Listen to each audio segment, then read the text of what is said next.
Welcome, everyone, to Friday 15 with Master B2B. My name is Brian Beck. I'm here with Andy Hoar for our weekly podcast and LinkedIn Live series. And this week, Andy, we're just back from Chicago. Well, you're not.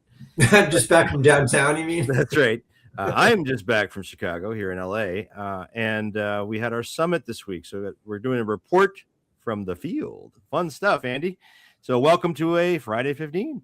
Yeah, it was a great event. Best one we've done so far, and the other ones were pretty damn good. So this must have been extraordinary, or at least that's what people told us. Yes, absolutely. They were clapping and clapping and clapping. And, no, it was really great, guys. And we're going to talk about some of the key takeaways. It's wonderful to see people, and that's a lot of it. Andy, is really the connections that occur at this. This is not a conference; it's very different. So each year, for those folks who don't know, we hold a summit. This is our fourth year doing it. We call it Mindshare because that's truly what happens at the summit. It's all about sharing ideas, peer-to-peer, transparent sharing amongst peers who are working and leading digital efforts at their mid-sized to large B2B companies, manufacturers, distributors. It's also about bringing together industry experts and solution providers. And we do this so differently, Andy, than anyone else, just because it's not it's not an environment where there's a trade show floor and people are pitching, and it's not the environment. This is about solutioning, and it benefits the solution providers as much as it does the practitioners, because people put their minds together, Mindshare, to come up with solutions to issues that these companies are facing, and we tackled a lot of different areas. But Andy, talk about some of the people that were there. It was an incredible group. We had about 200 people. It was just a fantastic cadre of leaders. Who was there? Well, you can see from just the photo here, for those of you who can see and we post this on LinkedIn as well, but they're literally round tables. It isn't like a classroom of people sitting there being fed like baby birds and most of them tuning out. These people are actively engaged in conversations. This is the nature of what we do. And we do it this way because we think this benefits everybody the most. We had resistance early on 4 or 5 years ago. People didn't think, oh, I'm not sure this is a great idea. A lot of the solution providers thought, I'm not sure this is what we want to do, like booze and badge scanning. And we convinced them otherwise. And now nobody's looking back. Nobody's saying, hey, we really missed those booze and the badge scanning. No, everybody says, hey, this is truly a cross-integrated group of people. And the thing is, I think the solution providers get a bad rap a lot of times because they have a lot to offer here as well. Like we said in multiple sessions, practitioners know their circumstance and they know it really well, but they don't know anybody else's circumstance very well. Solution providers have what I call the God view, where they get to see multiple implementations. They hear multiple warts. They hear multiple successes. And so they're able to share that across a lot of different circumstances in the right context. I think we provide that. Well, that's right. and it's, again, it's better for everyone. And look, we're not to say there's not a role for conferences, right? Because they still exist and they're valuable in their own right for different reasons. We're just bringing a different flavor to this. Nothing like this exists in the market today. You get folks like looking at Kevin Stone there from Motion Industries in this picture, Dale Edmond from Lipton, Kimberly Sinclair from HP Fuller, Terry Elkin from Restech. These are companies across industries, and they share common challenges. Lipton Tea is very different than Motion Industries, which is a huge MRO distributor. And these are senior people. These are VP level people that can make decisions at their company. And they have a lot of pressure on them, but they also are very driven people. And so when you fill a room of 200 with those people, it's really interesting what happens, Andy, right? Well, did you notice too how different the industries are, but how similar the problems are? That's right. Yes, it's fascinating. Yeah.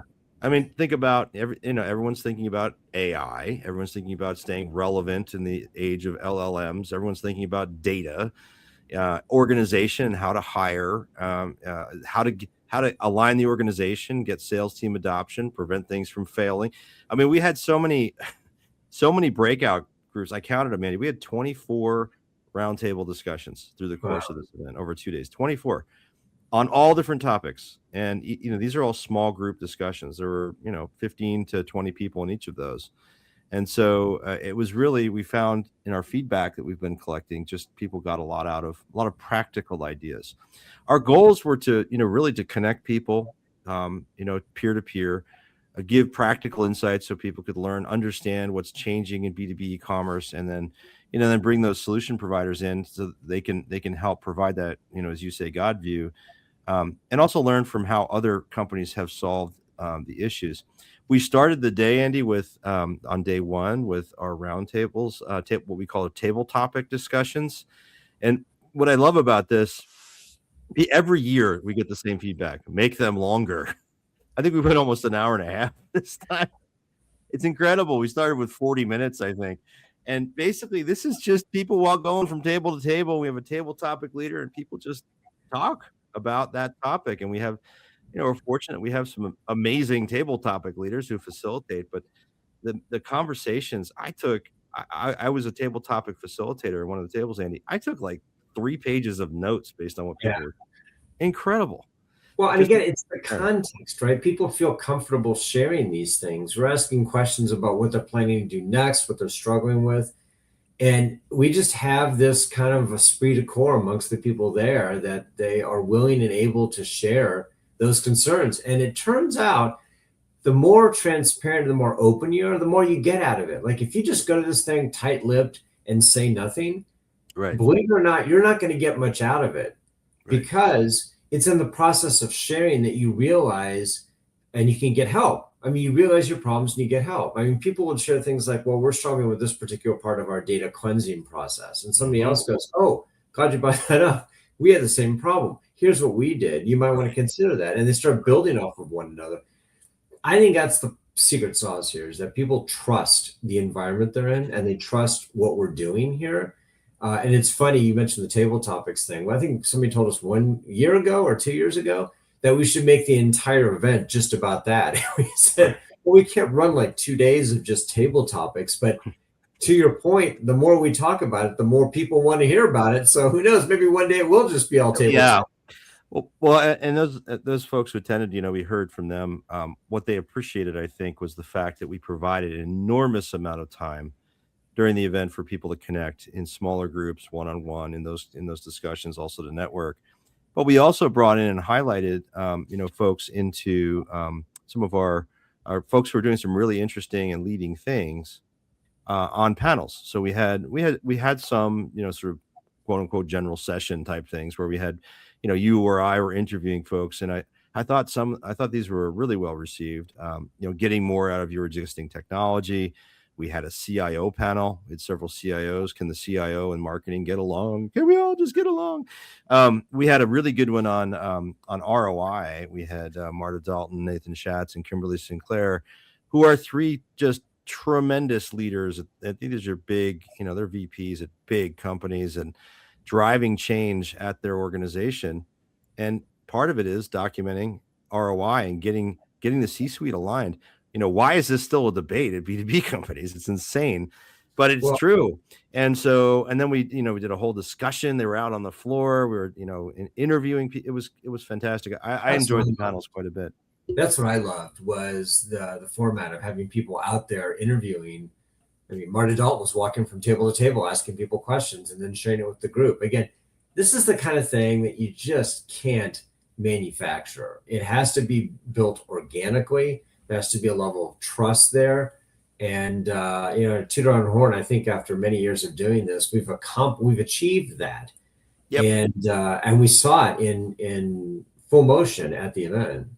So we also had these both days, as I mentioned, we had these breakout roundtables, and this was literally in a graduate school. So we're in classroom settings, and we're all talking.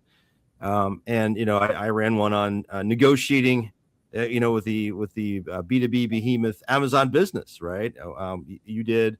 We ran these on all kinds of things: solving the data problem, how to use AI to do specific things, hiring, all sorts of different aspects of what these folks are dealing with.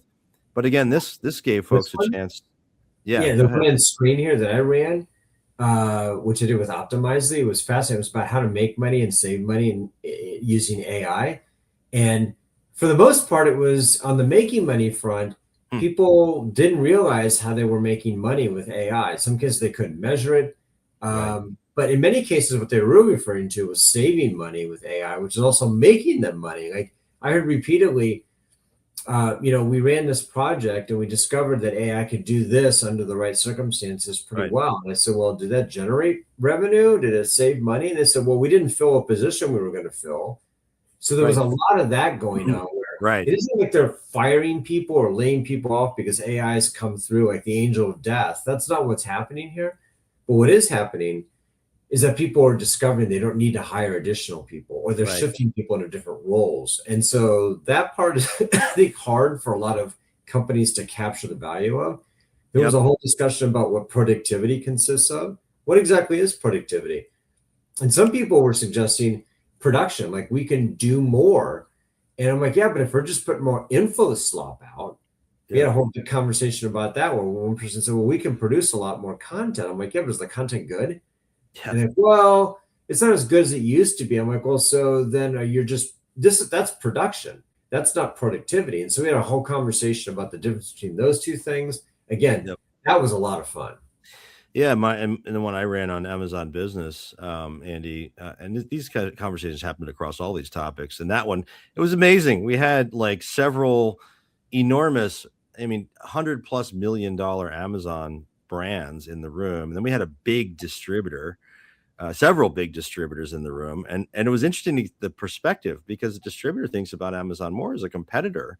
Yeah. Whereas, and then you've got these manufacturers generating over $100 million, several of them, and others that are, 10, 20, 30 million on Amazon, and trying to figure out how to best navigate that along with the distributor. So it was just, and these are the executives. These are these are the VPs that are leading these channels, talking to each other. It was so fascinating. We talked about channel conflict, all kinds of other things. We also, Andy, we had our Nexus represented at the event. Really, I mean, we had more than 20 people there involved with Nexus. I mean, this is like the cream of the crop here, man. I mean, just look at this. For those of you who can see the picture, I mean, these are, you've got Marta's in there, you got Stacy Hanks, you've got Girish, you've got just an amazing group of people. Rob Howell. I mean, the amount of GMV that's represented by this group is ridiculous. And they had a wonderful discussion about change management and organization building over in a private lunch. What a great group, and it's really great to see that grow. Chris German's doing a fantastic job with that Yeah, for us. well, this is taking it to the next level. So, a lot of these things are, self-service, right? Nexus, the idea there is that, hey, it's more kind of full service. So if you need additional help, I mean, we just launched a service to that point about hiring. Right. People keep asking us for, recommendations on projects, on people, you name it. And so we built that into Nexus. So now you can become a Nexus member. And if you have people you're looking to hire, we'll run it through our network. We'll find various people who fit the bill and we'll pass them your way. And that alone is probably worth it because I was Yeah. just talking with somebody recently who went on, tried to hire somebody. They used a recruiter. I have no problem with recruiters, but the person didn't really understand B2B. They Right. found a person, didn't thoroughly vet them. And then 3 days before they're ready to start, after they'd taken the urine test, they said, I'm not coming next week. I found another job. And it was Wow. hugely embarrassing to the person who did it. And that person came to us and said, hey, can you help us Right. find somebody? And we're actually in the process of doing it right now. We have like 5 candidates that we're going to send them that are an order of magnitude better than the person they were going to hire who bailed on them. And so Right. that's a difference in quality. It is. I mean, the difference is simply that, we know the business.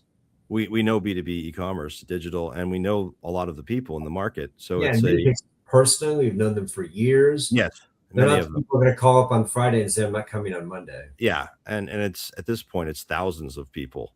So it's and we're uniquely positioned to help people with this. So yeah, I mean, if you're in that role, or if you're quietly looking for something, let us know, folks, because we get these inquiries now regularly, and we've formalized it. The other thing at the summit, Andy, that I thought was so incredibly useful was the workshop we did. It was Follow the Summit. We did this with Antara, Andy Diddick, fantastic job. He was a guest of ours last week on our last Friday 15. So if you want to hear more about what we talked about during this workshop, you should go back and listen to our last Friday 15 episode.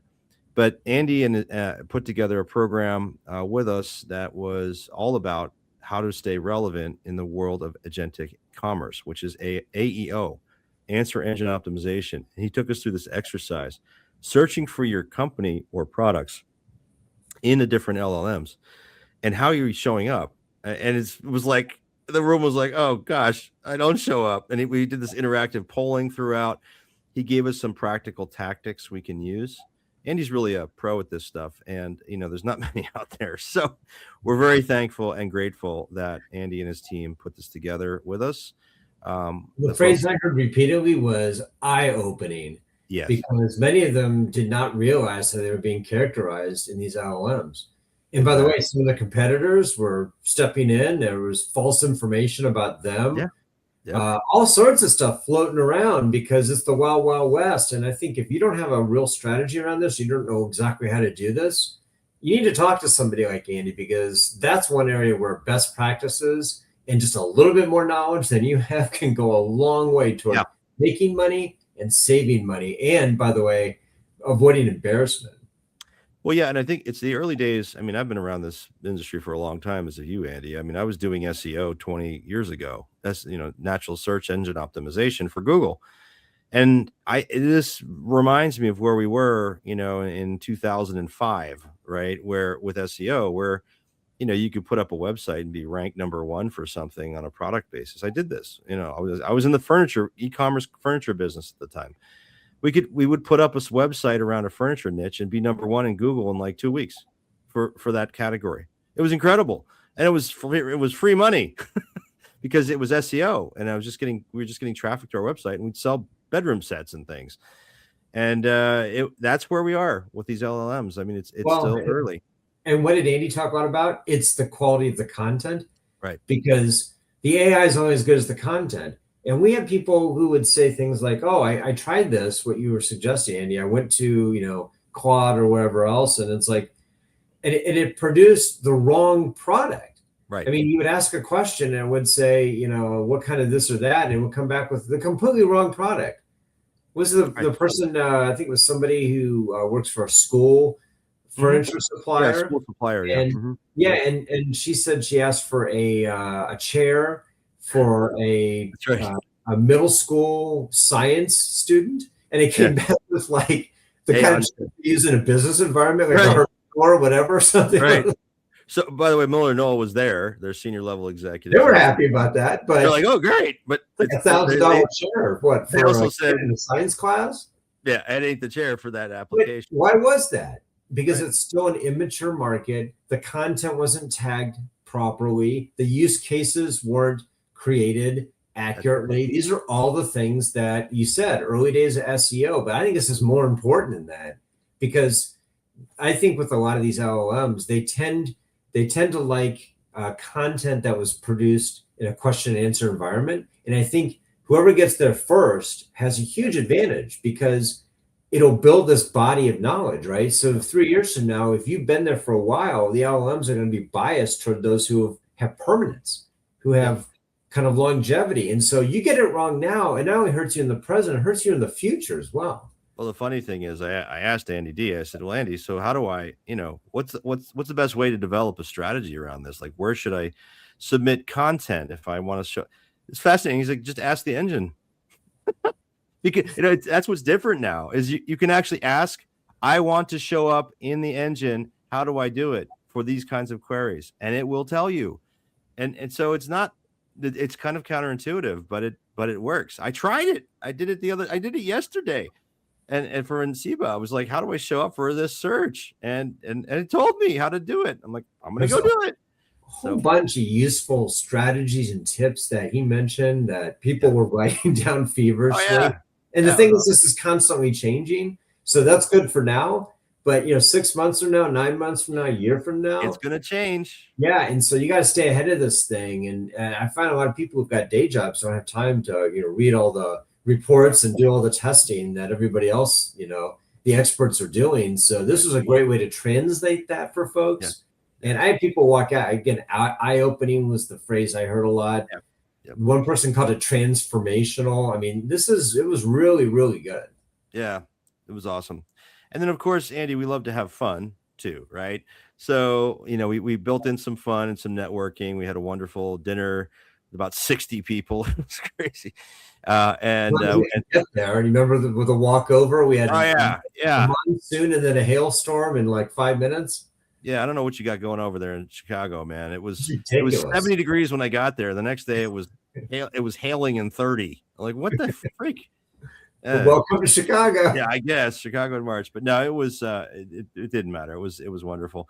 So yeah, no, we had a wonderful time and just a great group, affiliated distributors. Caroline was there. We, Denise Foley from ULE Group. It was just a great, amazing group. There's Stephen Javor from Schneider, a great group. So and we're looking forward to our next event next year. It'll be around the same time. We'll be making some announcements soon, folks, on when that'll be and where. Etc. But a couple quick announcements before we wrap up our Friday 2020 plus, as usual. By the way, we did take a poll. Jared, thank you. Jared Blank, our trusted producer and comrade, I shouldn't say that, in arms. He is in New York. So yeah, that's true. There he is. He smiled. You can come on and say hi, Jared, if you want. He's shaking his head. Okay.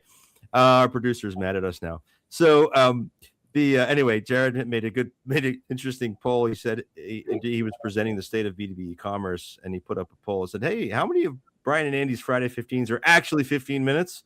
He went back and looked, 120 episodes or so, and exactly 0. So we're keeping the streak alive. That's right. We're going to keep talking. Sorry. Models of consistency on that front. We're almost done. All right. Anyway, Nexus, we just talked about it. It's your personal B2B digital lifeline. Go to our website. Check it out. masterb2b.com.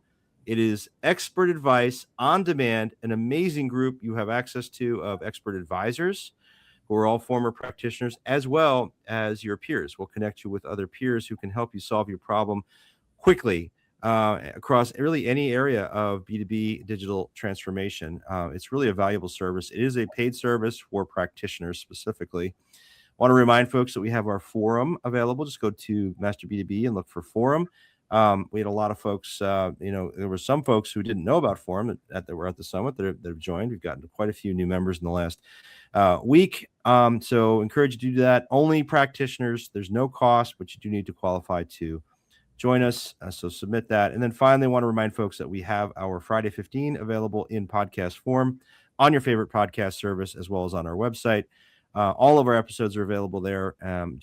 You search for Master B2B on Spotify or Apple or what have you, and you'll find us. Folks, great session today, Andy. Great discussion. Any final words before we wrap our Friday 20-something? What I learned from being at the summit, sometimes when you can step back and watch it, because we had the ability to do that as well, because the practitioners were leading some of these things, and we got to sit back and listen in. It's just reminding me how talented these people are. Oh, yeah. And sometimes forget, they've been doing this for 20, 25, 30 years. Some of these people have been through how many different implementations. Right. They've seen a lot of different things from the rise of SEO, mobile, headless, composable. We had a pandemic, and now we've got AI on the march here. There's just a lot of stuff they've been through, and that you just can't substitute for that kind of wisdom and experience. You really can't, and they're leaders. And so I was really, really just humbled to be around all those folks, Andy. It's incredible, and we're going to keep doing that stuff, keep bringing folks together. So keep your eye open for future announcements on additional events. We got some exciting stuff coming this fall. We'll be officially announcing more broadly in the next couple of weeks, some really exciting announcements. And but anyway, for now, Andy, I will see you on the next Friday 15.